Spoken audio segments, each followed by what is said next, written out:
एकपञ्चाशत् सर्गः सर्गं 51 हनुमत् उपदेशः। तं समीक्ष्य महासत्त्वं सत्त्ववान् हरिसत्तमः वाक्यमर्थवदव्यग्रह तमुवाच दशाननम् अहं सुग्रीवसन्देशात् इह प्राप्तस्तवालयं राक्षसेन्द्रहरीशस्त्वां भ्राता कुशलमब्रवीत्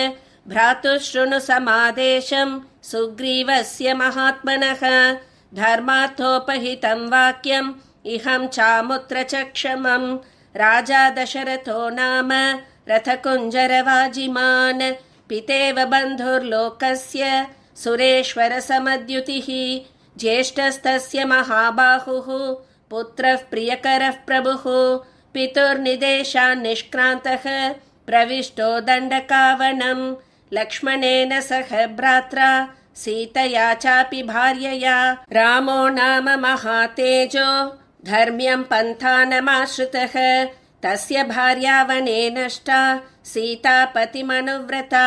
वैदेहस्य सुता राज्ञो जनकस्य महात्मनः समार्गमानस्तां देवीं राजपुत्रः सहानुजः ऋष्यमूकमनुप्राप्तः सुग्रीवेण समागतः तस्य तेन प्रतिज्ञातं सीतायाः परिमार्गणं सुग्रीवस्यापि रामेण हरिराज्यं निवेदितं ततस्तेन मृधे हत्वा राजपुत्रेण वालिनं सुग्रीवस्थापितो राज्ये हरिवृक्षाणाङ्गनेश्वरः त्वया विज्ञातपूर्वश्च वाली वानरपुङ्गवः रामेण निहतः संख्ये शरेणैकेन वानरः स सीतामार्गणे व्यग्रः सुग्रीवः सत्यसङ्गरः हरीन् सम्प्रेषयामास दिशः सर्वा हरीश्वरः तां हरीणां सहस्राणि शतानि नियुतानि च दिक्षु सर्वासु मार्गन्ते ह्यधश्चोपरि चाम्बरे वैनतेयसमाः केचित् तत्रानिलोपमाः असङ्गगतयः शीघ्रा हरिवीरा महाबलाः अहं तु हनुमान् नाम मारुतस्यौरसः सुतः सीतायास्तु कृते तूर्णं शतयोजनमायतं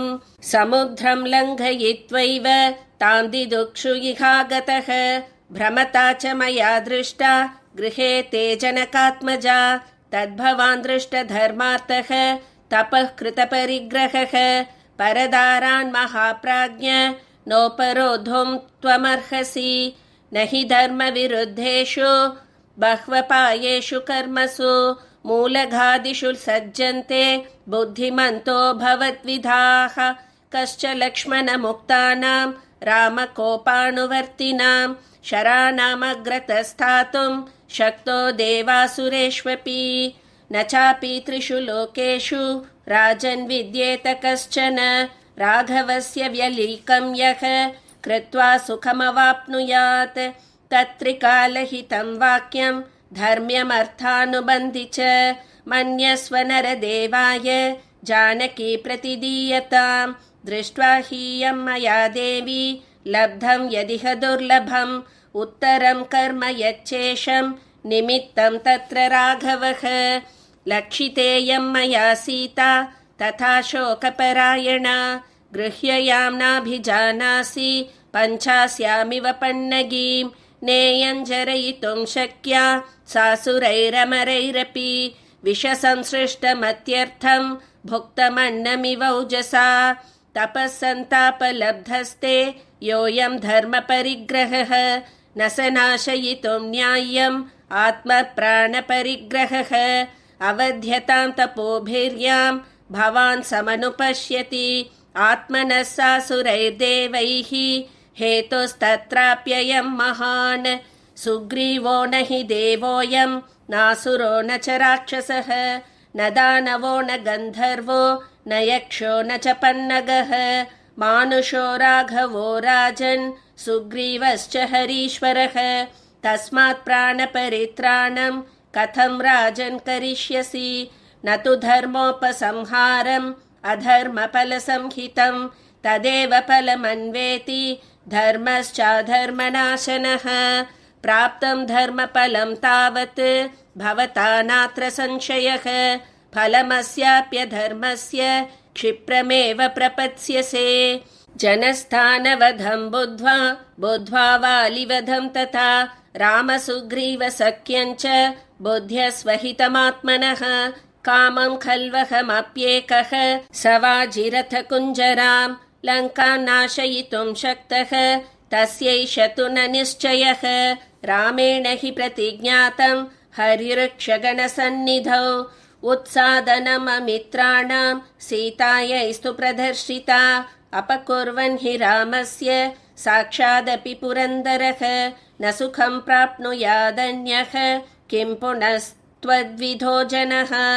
यां सीतेत्यभिजानासि येयं तिष्ठति ते वशे कालरात्रीति तां विद्धि सर्वलङ्काविनाशिनीं तदलं कालपाशेन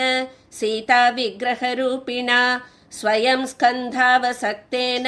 क्षममात्मनि चिन्त्यताम् सीतायास्तेजसा दग्धां रामकोपप्रपीडितां दह्यमानामिमां पश्य पुरीं साटप्रतोलिकां स्वानि मित्राणि मन्त्रींश्च ज्ञातीन् भ्रातॄन् सुतान् हितान् भोगान् दारांश्च लङ्काञ्च मा विनाशमुपानय सत्यं राक्षसराजेन्द्र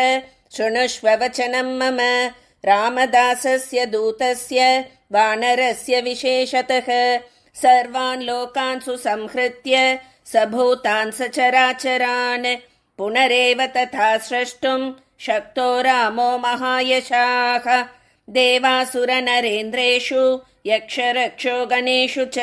सिद्धेषु किन्नरेन्द्रेषु पतत्रिषु च सर्वतः सर्वभूतेषु सर्वत्र सर्वकालेषु नास्ति सः यो रामं प्रति युध्येत विष्णुतुल्यपराक्रमं सर्वलोकेश्वरस्यैवं कृत्वा विप्रियमीदृशं रामस्य राजसिंहस्य दुर्लभं तव जीवितम् देवाश्च दैत्याश्च निशाचरेन्द्र गन्धर्वविद्याधर नागयक्षाः रामस्य लोकत्रयनायकस्य स्थातुं न शक्ताः समरेषु सर्वे ब्रह्मा स्वयंभूश्चतुराननो वा रुद्रस्त्रिनेत्रस्त्रिपुरान्तको वा इन्द्रो महेन्द्रः सुरनायको वा त्रातुं न शक्ता युधि रामवध्यम् सशौष्ठवोपेतमदीनवादिनः कपेर्निशम्या प्रतिमो प्रियं वचः दशाननः कोपविवृत्तलोचनः समादिशतस्य वधं महाकपेः इत्यार्षे श्रीमद् रामायणे वाल्मीकीये आदिकाव्ये सुन्दरकाण्डे 51 सर्गः।